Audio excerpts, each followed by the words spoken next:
Dear students, আজকে আমি ষষ্ঠ শ্রেণীর বর্গ নিয়ে বিস্তারিত আলোচনা করব। তোমরা অবশ্যই এই ক্লাসটি সুন্দর করে মনোযোগ সহকারে শুনবে, দেখবে খুবই সুন্দরভাবে বুঝতে পারবে এবং এই ক্লাসটি করে তোমরা খুবই উপকৃত হবে। তো আসা যাক বর্গে।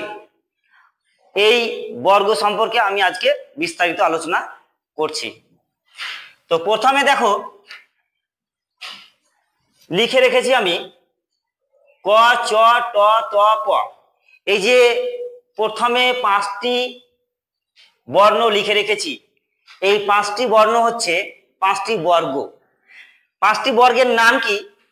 প্রথম বর্গের নাম হচ্ছে ক বর্গ, দ্বিতীয় বর্গ চ, ট বর্গ, ত বর্গ এবং প বর্গ। অর্থাৎ এই বাংলায় মোট 5টি বর্গ রয়েছে। এই 5টি বর্গের প্রত্যেকটা বর্গের বর্ণগুলো দেখো সুন্দর করে লিখে রেখেছি আমি। ক বর্গের বর্ণ আছে ক, খ, গ, ঘ, ঞ। চ বর্গের চ, ছ, বর্গীয় জ, ঝ, পিঠালা উ। এটা অ্যাকচুয়াল ঞ, এটা উ। ট বর্গের বর্ণ ট, ঠ, ড, ঢ, মূর্ধন্য। ত বর্গের বর্ণ কি কি আছে? ত, থ, দ, ধ, দন্তান্ন। প বর্গের বর্ণগুলো রয়েছে প, ফ, ব, ভ, ম। মোট 5টি বর্গ।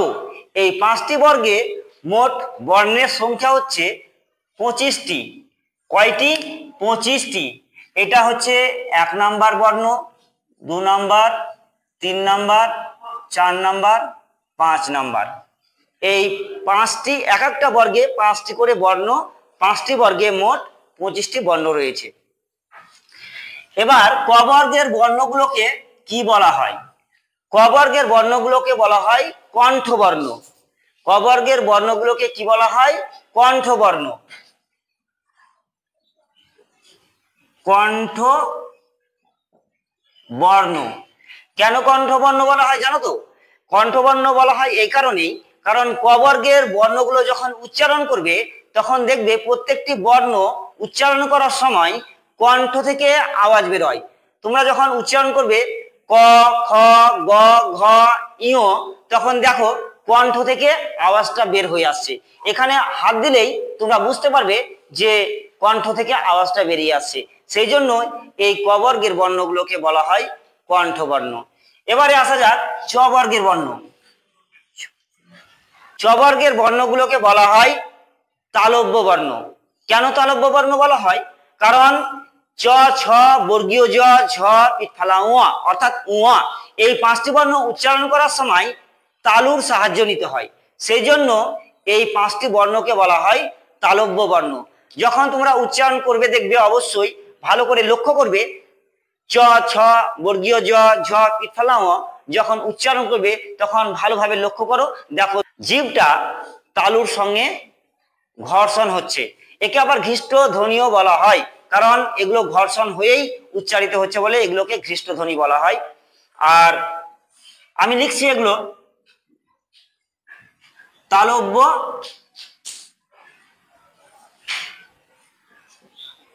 বর্ণ। এবারে হচ্ছে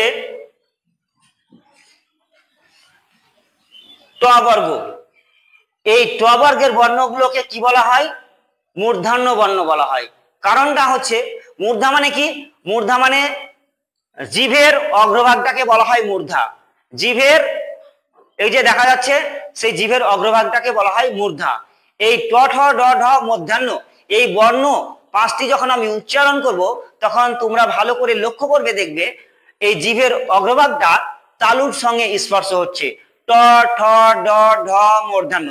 তোমরা প্রত্যেকে দেখো, লক্ষ্য করো, উচ্চারণ করো, দেখো বুঝতে পারবে এই বর্ণগুলো উচ্চারণ করার সময় জিভের অগ্রভাগটা অর্থাৎ জিভের আগালটা, যেটাকে অগ্রভাগ বলা হয়, সেটা কিন্তু তালুর সঙ্গে স্পর্শ হচ্ছে। সেই জন্য এই 5টি বর্ণকে বলা হয় মূর্ধন্য বর্ণ। ময়দৃঘু ধয়রেপ মূর্ধন্যয় জফলা, মূর্ধন্য বর্ণ। এবারে আসা যাক ত বর্গের বর্ণগুলোতে। ত বর্গের বর্ণগুলোকে কি বলা হয়? তবর্গের বর্ণগুলোকে বলা হয় দন্ত বর্ণ। কারণটা হচ্ছে এই তবর্গের বর্ণগুলো যখন আমি উচ্চারণ করব তখন দেখবে এই উচ্চারণ করার সময় ভালো করে লক্ষ্য করো, দেখবে জিহ্বাটা দাঁতের সঙ্গে স্পর্শ হচ্ছে, সেই জন্য এই তবর্গের বর্ণগুলোকে বলা হয় দন্ত বর্ণ। ত, থ, দ, ধ, দন্তানো উচ্চারণ করো, তোমরা নিজে নিজেই উচ্চারণ করো, দেখবে কি বললাম যে তবর্গের বর্ণগুলো উচ্চারণ করার সময় জিহ্বাটা দন্তের সঙ্গে বা দাঁতের সঙ্গে স্পর্শ হচ্ছে, সেই জন্য এই তবর্গের বর্ণগুলোকে বলা হয় দন্ত বর্ণ। দন্ত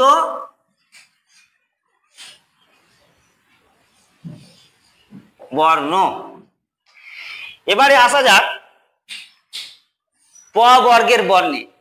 প বর্গের বর্ণগুলোকে আমরা বলবো কি বলবো? ওষ্ঠ বর্ণ। কারণ এই প বর্গের বর্ণ যে 5টি উচ্চারণ করব প, ফ, ব, ভ, ম, তখন দেখবে এই 5টি বর্ণ উচ্চারণ করার সময় ওষ্ঠ এবং অধর, এই উপরের অংশটাকে বলা হয়, উপরের ঠোঁটটাকে বলা হয় ওষ্ঠ এবং নিচের ঠোঁটটাকে বলা হয় অধর। এই প বর্গের বর্ণগুলো উচ্চারণ করার সময় তোমরা ভালো করে লক্ষ্য করো, দেখো ওষ্ঠ এবং অধরের স্পর্শ হচ্ছে। যতক্ষণ পর্যন্ত স্পর্শ না হবে ততক্ষণ পর্যন্ত কিন্তু প বর্গের বর্ণগুলো তোমরা কখনোই উচ্চারণ করতে পারবে না। উচ্চারণ করবার সময় তোমরা একটু লক্ষ্য করে দেখো প, ফ, ব, ভ, ম, এভাবে যদি তুমি ধরে থাকো তাহলে কিন্তু স, স হবে না। কারণটাই হচ্ছে এগুলো ওষ্ঠবর্ণ, আর ওষ্ঠের সঙ্গে ওষ্ঠের স্পর্শ হওয়ার কারণেই এই বর্ণগুলো উচ্চারিত হয়, তাই এই বর্ণগুলোকে বলা হয় ওষ্ঠবর্ণ। আমি এখানে লিখে দিচ্ছি ওষ্ঠবর্ণ, ওষ্ঠ বর্ণ। তাহলে এই বর্গ সম্পর্কে আমি তোমাদেরকে বললাম। আর আমি তোমাদেরকে পূর্বের ক্লাসে বলেছিলাম যে বর্গের পঞ্চম বর্ণগুলোকে বলা হয় নাসিক্য বর্ণ। তো আমি সেটা আরেকবার রিপিট করে দিচ্ছি যে নাসিক্য বর্ণ কোনগুলো। দেখবে প্রত্যেকটা বর্গের ক, ছ, ট, ত, প, এই যে 5টি বর্গ রয়েছে, এই 5টি বর্গের পঞ্চম বর্ণটা, পঞ্চম বর্ণ কি আছে? ইয়, উ, মধ্যাহ্ন, দন্তান্ন, ম, এই 5টি বর্ণ হচ্ছে নাসিক্য বর্ণ। কারণ এই 5টি বর্ণ যখন উচ্চারণ করবে তখন নাকের সাহায্য বা নাসিকার সাহায্য নিয়ে উচ্চারিত হয়। নাক ঢেকে দন্তান্ন, মধ্যাহ্ন, গ, ইয়, উ এভাবে উচ্চারণ করলেই তোমরা অবশ্যই দেখতে পাবে যে নাকের সাহায্য নিয়ে বা নাসিকার সাহায্য নিয়ে উচ্চারিত হচ্ছে, সেই জন্য এই 5টি বর্ণকে বলা হয় নাসিক্য বর্ণ। আমি এটা তোমাদেরকে পূর্বের ক্লাসে বলে দিয়েছিলাম, আবার সেটাকে যেহেতু আজকে আমি বর্গ নিয়ে আলোচনা করলাম সেই জন্য আবার এটাকে রিপিট করে দিলাম, এবং তোমাদের এর ফলে কি হবে, আরো নাসিক্য বর্ণ সম্পর্কে ক্লিয়ার হয়ে যাবে।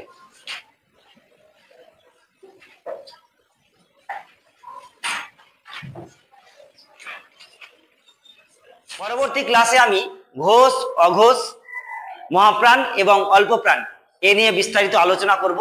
কারণ আমরা জানি যে বর্গের 2 এবং 4 এই দুটি বর্ণগুলোকে বলা হয় মহাপ্রাণ বর্ণ। 2 আর 4 নাম্বার বর্ণগুলো খ, ছ, ঠ, থ, ফ, তারপরে ঘ, ঝ, ঢ, ধ, ভ, এগুলো কিন্তু মহাপ্রাণ বর্ণ। এবং 1 নাম্বার, 2 নাম্বার আর 5 নাম্বার এগুলো কিন্তু অল্প প্রাণ বর্ণ। তো পরবর্তী ক্লাসে আমি বিস্তারিতভাবে অল্প প্রাণ, মহাপ্রাণ, অল্প প্রাণী ভবন, মহাপ্রাণী ভবন, ঘোষ বর্ণ, অঘোষ বর্ণ, ঘোষী ভবন এবং অঘোষী ভবন এগুলোর বিস্তারিত আলোচনা করব। পরবর্তী ক্লাসটা তোমরা অবশ্যই দেখবে।